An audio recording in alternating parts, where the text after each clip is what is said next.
Are we alone? Have we been visited? If so, by whom or what? Disclosure has yet to give us those answers. On this episode, my guest sheds light on that question through the lens of theology, philosophy, and spirituality. Welcome. I'm Chris Jones, and this is Spiritual Hot Sauce. Today, I'm joined by returning guest from Jacob's Porch and curator of the Substack of the Ministry of the Weird, Grant Eckhart, and new to the show, Dr. Steve Brown, Associate Professor of Philosophy at Ohio State. With that, let's jump in. Gentlemen, welcome to the show. Good to be here. Thanks, Chris. I'm still a skeptic in all of this. However, as disclosure happens, it is important that we find grounding and we look at the reality of what's actually happening, what that means to our faith. Grant, the last time you was on here and we had our discussion, we kind of covered a lot of ground. We just kind of did a brief overview. And today I want to go a little deeper into, NHI, non-human intelligence. We wanted to get Steve Brown on here with you because Steve and you have started this, a group. Yeah, so I'm actually involved in a couple of different groups, the one that Grant and I are a part of. But I've also been involved in the founding of an organization called the Visible College, not the Invisible College, the Visible College, which is a group of academics and other scholars. So we're trying to do academically responsible scholarly work, understanding what is going on, what it means, what the implications are. So those are kind of the two groups, this local group and then the bigger, more global group.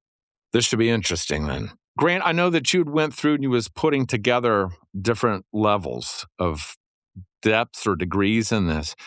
I thought that might be a good place for us to start and then let you guys kind of open it up and explain to us what this means. Yeah, well, let me take a step back for a second.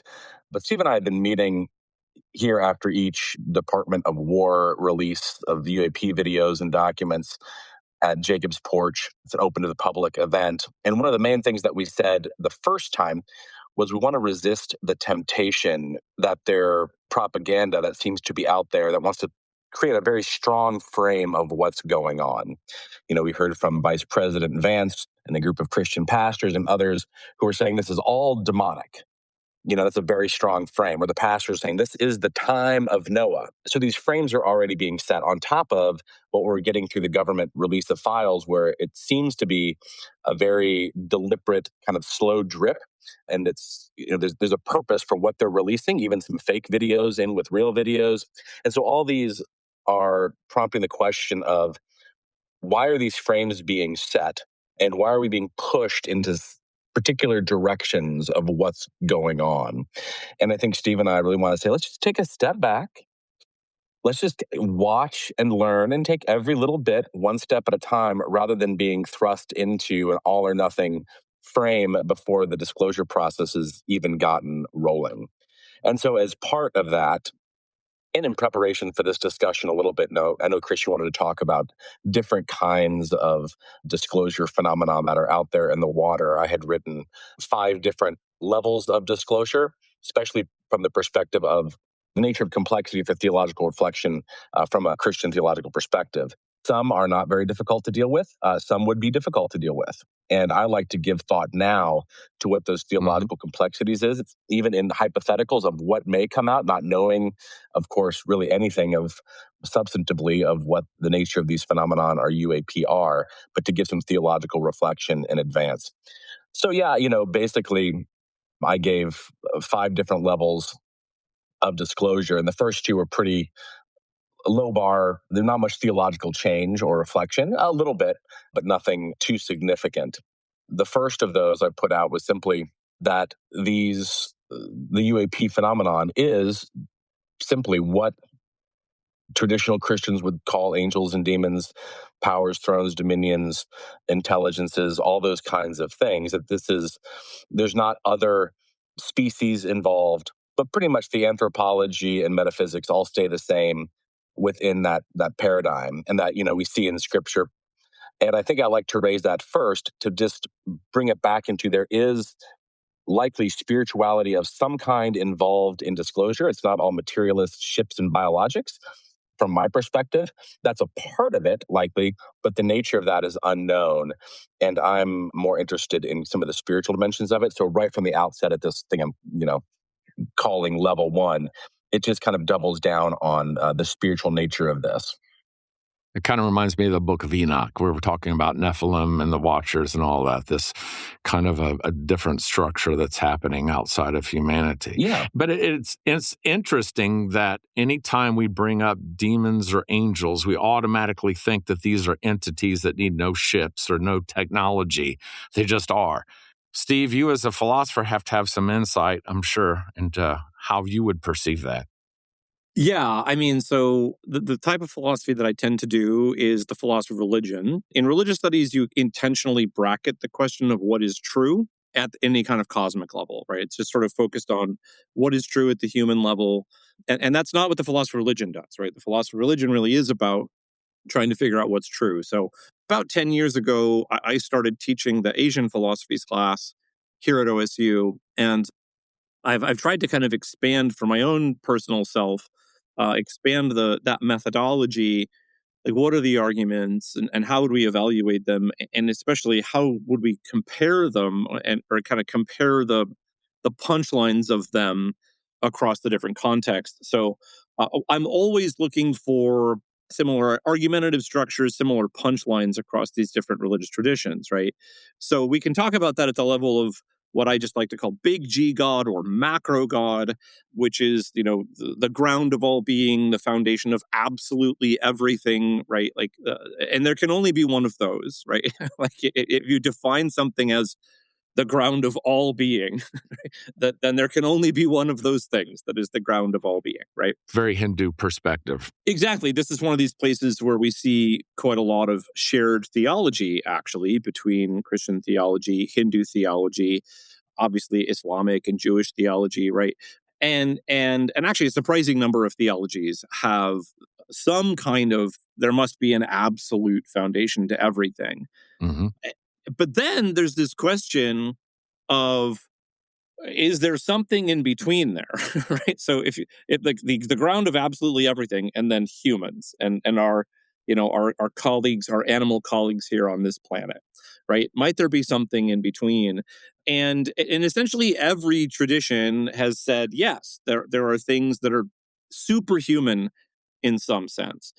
And basically every tradition says about the same thing, which is that at least like right above where we hang out, or right kind of, above, it's hard to think about a single like trajectory here, like a single axis, but like there are beings that are superhuman in various ways that are not superhuman in their kind of moral and spiritual capacities, right? So that there's morally mature ones and morally immature ones. There's wicked ones and righteous ones, and like that's sort of universal, right?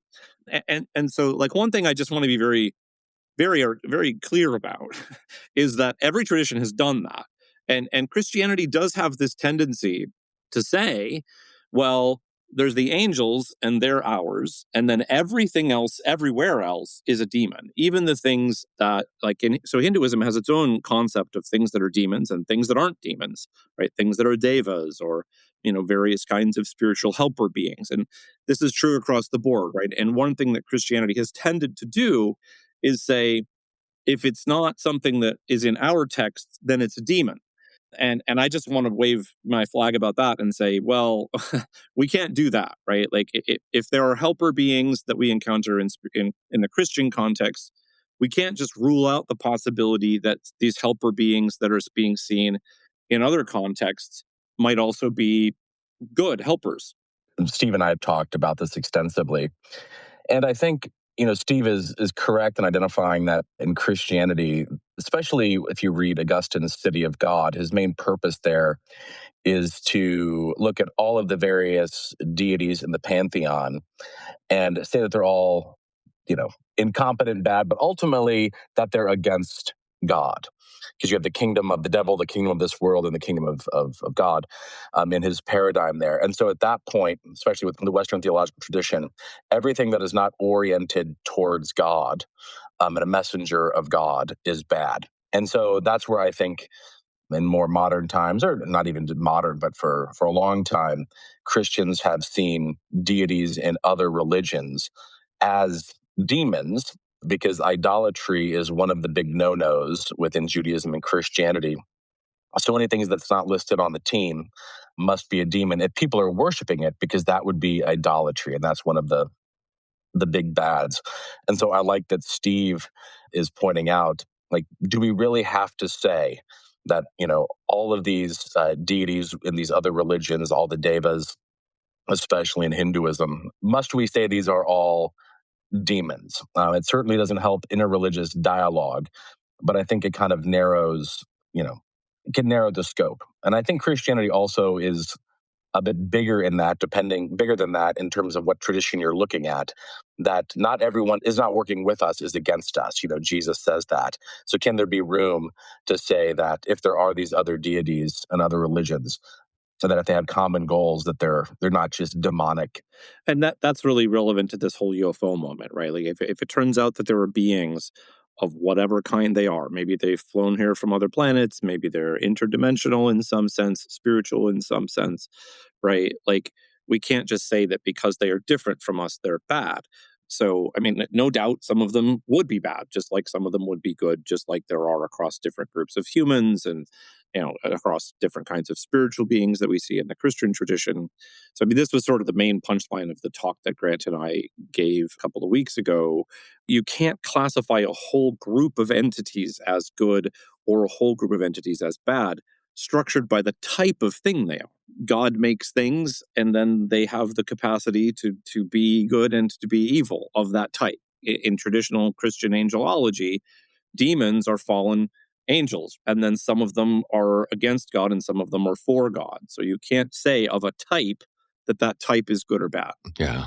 And it gets into an interesting place. If these are spiritual beings, do they have free will?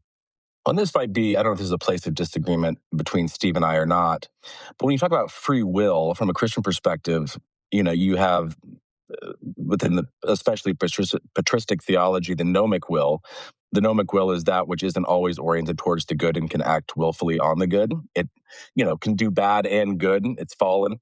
And so angels and demons, like, especially if they're fallen, they have a gnomic will. It's free, but it's also not perfectly oriented and willfully activated towards the good. Only the uncreated are that, Father, Son, Holy Spirit.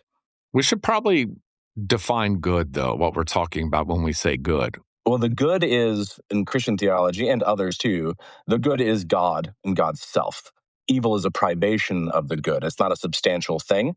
For God is the fullness of the good and the compass and anchor of what the good is. In terms of alien disclosure, if these things are real, which I think they are in some way, especially if they get into the more wild stuff like interdimensional or spiritual beings, which there seems to be a lot of stories out there about that, I get sometimes concerned that if these beings come down with dazzling technology or light shows, that aliens could become easily worshipped if we're not very careful. I think a whole lot of this depends on if there is non-human intelligence, what does it have to say to us? If it does announce itself, it does present, that it may not be morally superior to us, maybe just technologically superior. I mean, intellect does not equal morality. They're two different things. What are some of the scenarios of why they would want to contact us? So, yeah, I can imagine any number of different reasons. One is just like Star Trek, right? Like curiosity, a desire to explore and to know what is out there. I suspect that is a natural part of all intelligent beings. In a spiritual sense, it's to know, classic Christian stuff, to love nature and to understand God's creation and to know God through God's creation, right? Whatever kind of theological perspective you have, there's something like that. All religion is diseased when it sees its role in the world as fundamentally exploitative, right? That the world is not to be tended and cared for and honored, but merely to be used as a tool.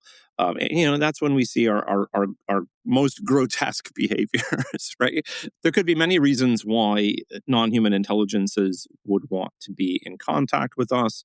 Exploration, assistants of various kinds. In Buddhism, for instance, there are these beings, the bodhisattvas, and the bodhisattvas are really just beings that were once upon a time like us in some sense, right? Not necessarily human, but beings who were spiritually immature, and then they grew into spiritual maturity somehow, somewhere. There's actually, curiously, a view quite a lot like this in the Christian theologian Origen.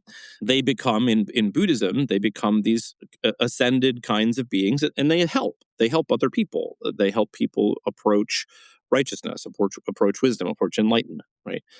So they could be like that. They might just be trying to help. And because we are leaving open the very real possibility that they are still spiritually immature, they might be out for conquest. They might be out for exploitation.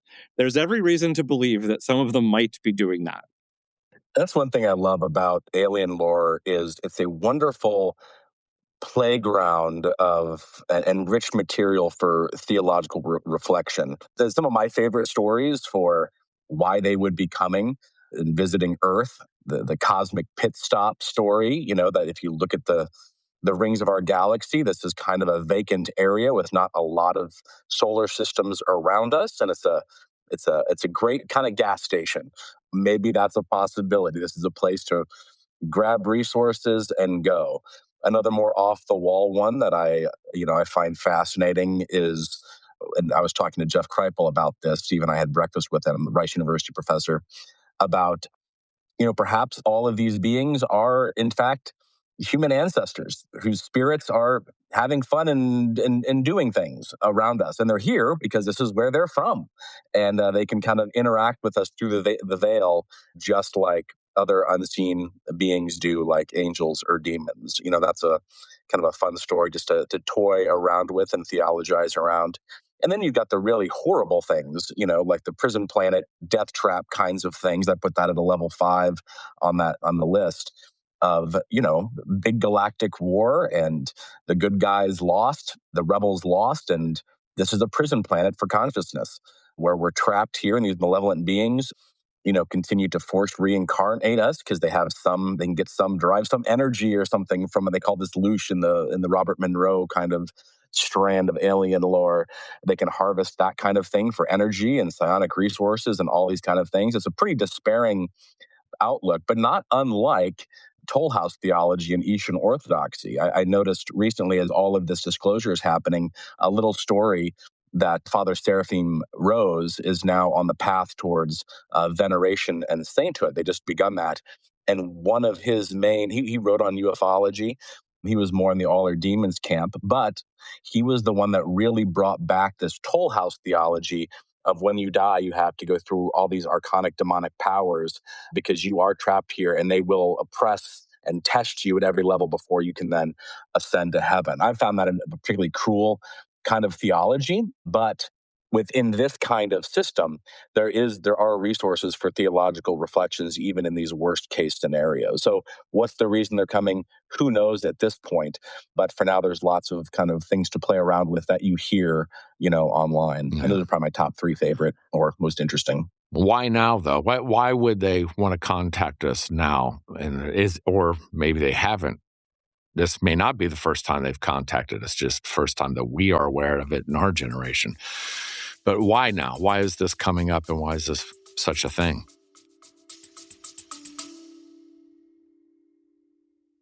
Hey, everybody, it's Chris. We'll get back to the episode in just a minute. But if you're still with me, then you clearly like the flavor of the sauce. So make sure you follow so you don't miss what's coming up. We're starting a new series called Scars That Speak, where guests share real stories of trauma, suffering, and the hope that somehow breaks through it all. These are powerful conversations about finding life where there should be none. So follow. And if you know someone who needs this kind of heat, then share it with them. Thanks for listening. So I have my own suspicions here, and it really does depend on what the nature of the phenomenon is, right? Like, if the phenomenon is continuous with all of the beings that have been experienced in the past, like if you look across essentially every single ancient human culture and ask, do they say that they encounter some kinds of sky beings? Yes, all of them do, right? So it would be kind of weird if it turned out that non-human intelligences, aliens, showed up sometime in the 20th century for the first time, and all of those prior encounters were totally irrelevant. That would be strange, right? I assume that there's a sense in which we have been in contact with non-human intelligences probably forever. And if you ask any spiritual tradition, they basically say this too. Now, why the type that seems to have emerged in the early 20th century, which is the kind of flying saucers, gray aliens with big black eyes, perhaps reptilians, perhaps insectoids, that what we kind of think of as a science fiction type of NHI encounter. Very puzzling why this might be the case. We can say at least there's strong correlation with the human's capacity to wield nuclear power. With the Manhattan Project and the dropping of the bombs on Hiroshima and Nagasaki, and then the beginnings of the Cold War, right? Like that's really when the modern UFO phenomenon begins. 1947 is sort of the kind of main time when people said that they were seeing these all over the place. Anyways, there's lots and lots and lots of this. So you might say it does look like there was a pretty dramatic change, a difference in how we encounter things that aren't human, that happens roughly 1947 and in association with nuclear power. And one of the things that's become clearer than it was before, although it's been clear for a long time to people who've been paying attention with this new wave of documents, is again kind of strengthening this idea that they're strongly associated with nuclear facilities. Not surprising to anybody in UFO lore. There's always been a correlation between UFO phenomenon and nuclear power, nuclear weapons. So it could be that. What's happening right now? AI. AI is at least as disruptive as nuclear power, at least as capable of generating danger for everything that's on this planet and perhaps everything that's beyond this planet, right? To the degree that which AI accelerates our scientific progress, we might be very rapidly about to create a lot of scientific breakthroughs. Like it's hard for us to understand, very difficult for humans to pay attention to nonlinear growth, right? Exponential growth. We can't think very clearly that way. But that is the kind of growth that's happening because of the AI recursion, right? AI writes AI, writes AI, writes AI, and then they get better very, very quickly. That this has started happening already. If you watch how rapidly we've made progress, it's not only that we've gone fast, it's that every step is getting shorter. The time between every step is getting shorter, right? This is what happens. So if we continue on this AI spike, then we're about to hit new science spikes. So maybe we get new energy technology, maybe we get new transportation technology, maybe we get new weapons technology. And if there are beings around, perhaps beings on other planets or whatever, who are like watching this place, they might be say, gosh, there's a bunch of angry monkeys who keep killing each other and bombing each other over oil. And they're about to get whatever weapon they know is possible, right? Or whatever scientific breakthrough they know is possible. And they might think, wow, this angry, warring, incapable of living together, exploiting their planet, driving species to extinction, dear God, they're about to get off planet and start to be able to travel around. We really need to pay attention to that. So I suspect that whatever is happening right now ultimately goes back to artificial intelligence, and that's the reason why it's happening right now. That's interesting. I got to be honest, I'm not 100% sure this is all legit or if this is just manipulation of us to get us to a different place, because right now, with all the different religions and the different ways of thinking, that it would be much easier to control us all if you could disrupt that, if you could disassemble our religious constructs and give us a new religious construct, more universal and less tribal, I guess is one way to say it. What is your personal thinking that this is psyops to start a change in us? There's a lot to say here. Is it true that there are reasons to try to homogenize religious belief in order to enable political power? Yes. Where we see that actually happening most is where you see very strong alliances between religious power and political power. When political power co-opts religious power as in these sort of religious nationalisms, that is when you see exactly what you're doing. It's an attempt to use political power, which ultimately is coercive power, which ultimately is violent power, to homogenize a community religiously. We see that. We see that happening in the world today. Is that happening in the UFO community? No, like not even close in the UFO community. Now, could a kind of religious disclosure, a UFO disclosure, be co-opted by a movement like that? Sure, absolutely. Now, if you actually go and look at what the UFO community looks like, it's not homogenous. Like, it's nowhere close to homogenous. Right? Like, we had this group of people who we spent time with last night. And, there's echoes, there's themes with each other. But that is all, I think, in the space of what Christianity would historically originally have thought of as preaching the gospel, right? Like sharing what we believe and trying to convince each other, and not only trying to convince each other, but trying to listen to each other, trying to learn from each other, right? And to some extent, some kind of convergence is inevitable, because if there's a reality, then as we get closer to understanding what that reality is, our views will converge. Now, will they converge in a way that creates a flat, monocultural, monolinguistic, monoracial culture? Well, if we're going in that direction, we're going in the wrong direction, right? So any place where we see people celebrating that and putting down diversity, putting down the speaking of different languages, putting down the celebration of different cultures, like that, then that's the thing that we should be afraid of. Where we see people saying, wow, maybe we should be listening more to what's happening in Hinduism, or what's happening in Buddhism, what's happening in the indigenous communities. Maybe we should be listening more to what people say when they have these encounters. That's not what we should be afraid of. Grant, you have some thoughts on this? I am generally, perhaps this is my Lutheran background as a Lutheran clergy person, but pretty pessimistic about human nature, which then extends into the stars for me. I'm pretty pessimistic even of elevated beings. But most of all, I'm pessimistic of just government propaganda, that we were saturated in every day.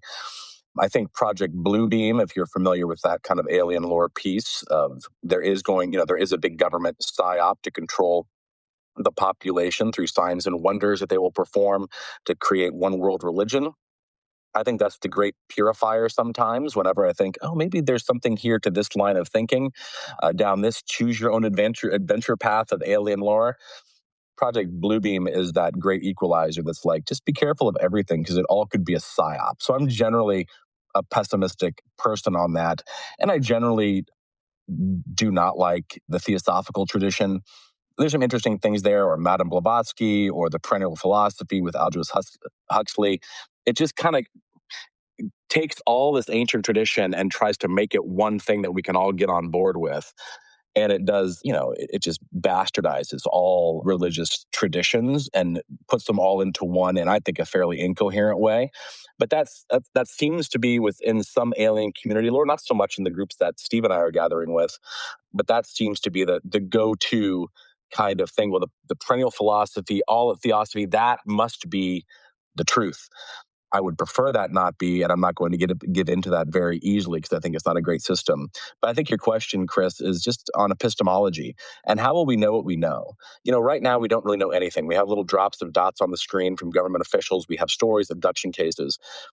Potentially, as time goes on, if there's going to be some kind of theological shift or something similar to what you're talking about, we will have to get to know these entities, whether they're the ethereal ones, the biological ones, the ones in ships, or whatever else there might be.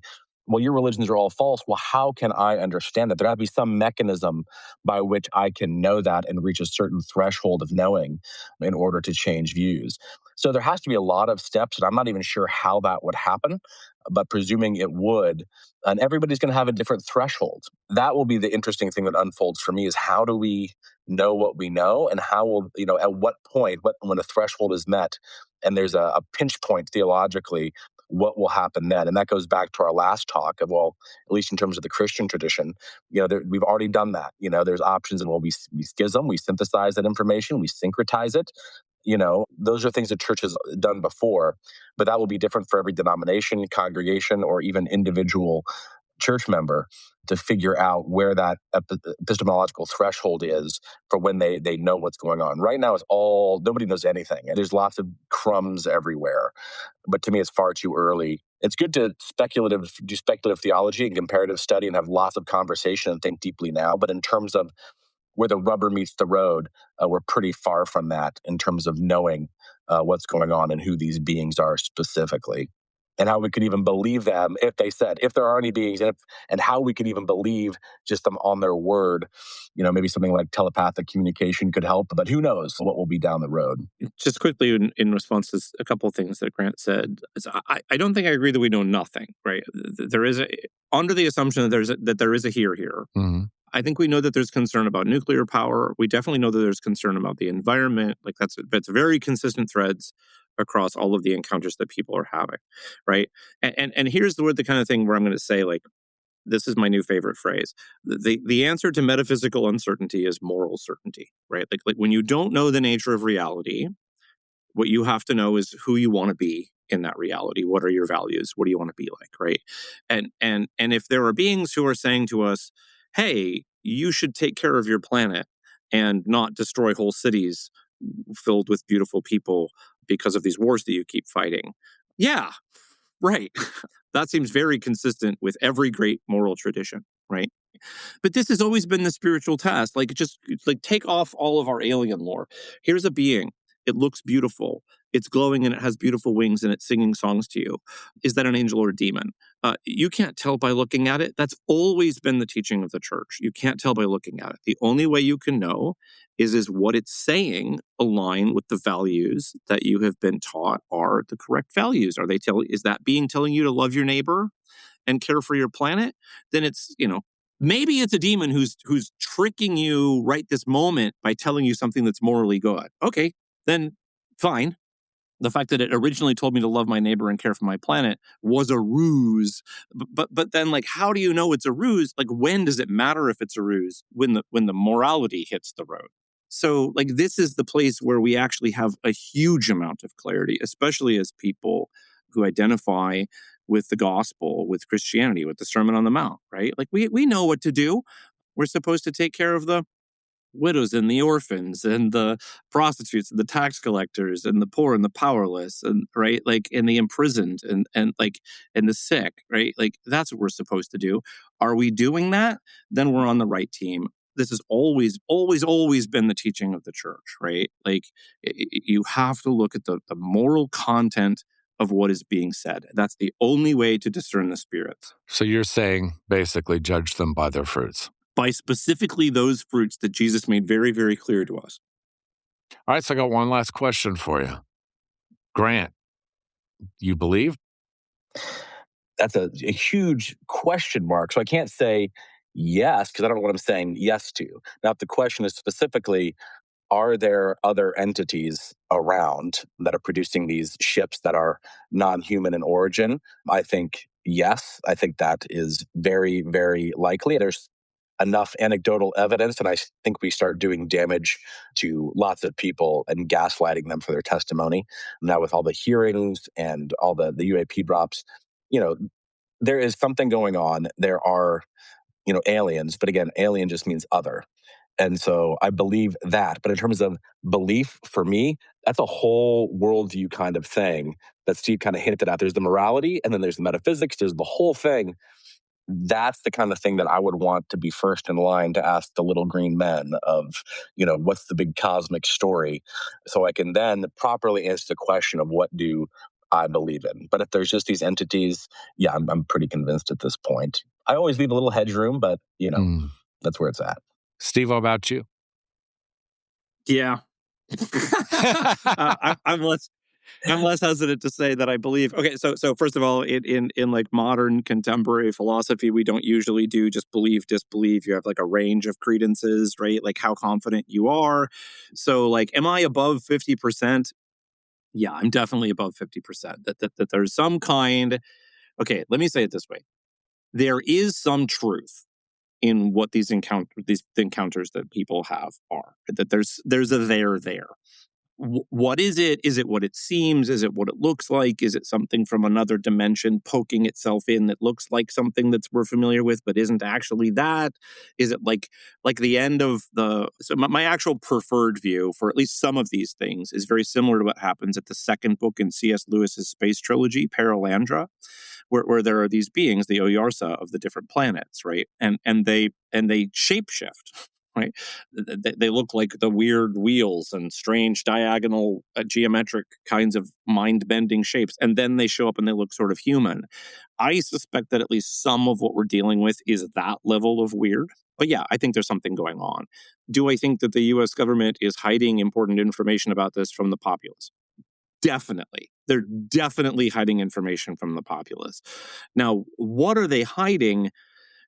My official view is like we actually can't know what they're hiding. So there's all kinds of questions about like, if you're in UFO lore, is Bob Lazar telling the truth? Are there 9 craft that were at S4 in Area 51 in the 80s that they actually, some of them actually worked and they know how to fly them, and we've been reverse engineering everything ever since then?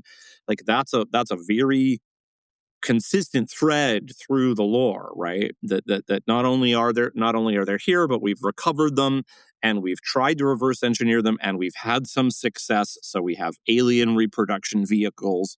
And okay, might that be true? Coin toss for me. I have no idea whether that degree is true, whether that's a psyop, like they're just telling us, like they're feeding information about that to distract from whatever else is going on. Maybe they're doing all of this to distract from the Epstein files, right? Like, I don't have any idea what's going on. Something is being hidden.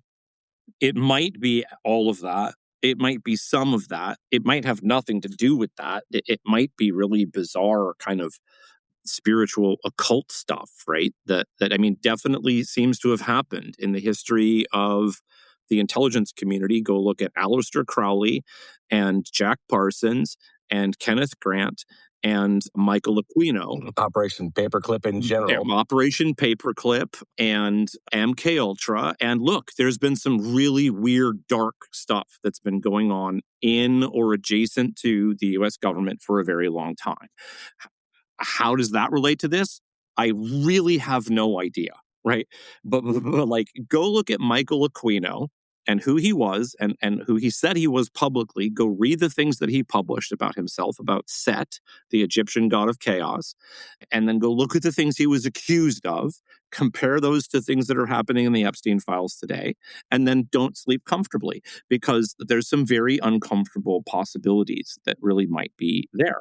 And these are all people related to the beginning of the space program, too. Especially, yeah, Jack Parsons in particular is the beginning of Jet Propulsion Laboratory in Southern California. Like, so look, like, might there be dark spiritual powers in the air? Yeah, there really might be. Can we have this, like, blanket UFOs are demons? Like, come on. No. That is so theologically juvenile that we must laugh at it if it wasn't coming from the vice president of the United States, right? If it's coming from the vice president of the United States, we cannot afford to laugh at it. We have to say, look, that is just baseline juvenile theology. It can't be the case that everything that is unidentified and a flying object is a demon. Go read Ezekiel. Go look at what was happening in the Marian apparitions. Like, come on. Like, go look at the pillar of fire and the pillar of cloud. Like, come on. You cannot say that everything weird that's in the sky is demonic. You cannot say that everything is not human is demonic. Like, so no, like, absolutely not. Might there be dark demonic entities of some kind? Yeah. And how do we tell? Test the spirits. Mm-hmm. This has been interesting. Grant, tell us how people can get in contact with you and your Substack. Yeah, if you're in Columbus and want to stop by the college ministry I serve in Jacob's Porch, you can stop by anytime. Email me at grant@jacobsporch.com, or I'm writing slowly, turning out material on ministryintheweird.com on Substack. And in terms of the group that Steve and I have begun, that's a public group here in Columbus for all things UFO and consciousness related and various religious traditions. I'm not sure how you find that. It's mostly word of mouth, but it's getting to be quite a large group of people who come and listen. You could probably look for us on social media and we'll post something. Steve, do you know how people find us for that? It seems to just be word of mouth, but it is growing pretty quickly. The answer to that, how do you get into that room? Right now, you live in Columbus and you know one of us. Other than that, things that I'm involved in, there's the Visible College, thevisiblecollege.org.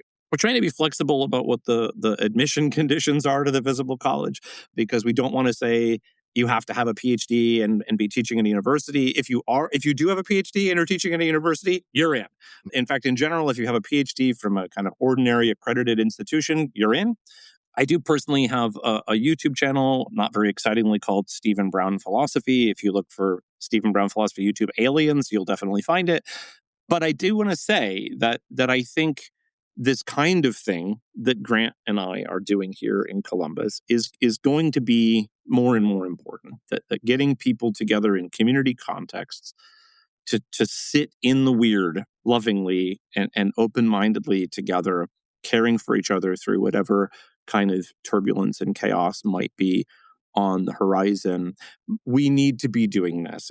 And I think what I would want to say is, don't wait for us to figure out how to do this. Like, go do this yourself. Do this in your church. Do this across churches. Do this with your friends. Just sit down together, eat some food, and just say, what's going on? And I mean, really get used to having an open mind and just puzzle a bit about the limits of our understanding of what we know. In Christianity, I like to remind people that Jesus actually didn't tell us who he was exactly. He spoke in parables. He spoke kind of mystically, and he was very provocative. He didn't let himself just be another guy, right? But he didn't solve the problems for us. He didn't hand us a theology fully formed. He gave us bread and wine and each other, and a whole bunch of beautiful teachings and very strange experiences. Like that's what Jesus left us with. I think we need to go back there and remember how weird the world really is, and just kind of try to love each other and take care of each other as we go through this. That's a great note to leave on. Thank you so much for your time. I appreciate it, guys, and I'll be seeing you again in the future. Sounds great. Sounds good. Thanks so much, Chris. The truth is, guys, I am a huge skeptic, but I think this is still an important subject that we have to cover, because we are headed towards the disclosure of something, of whatever that is. I don't know. But true faith is how we interact with our world, not how we isolate from it. I want to leave it like this with something Steve said. Jesus left us with food, wine, and each other. Stay connected. See you again next week.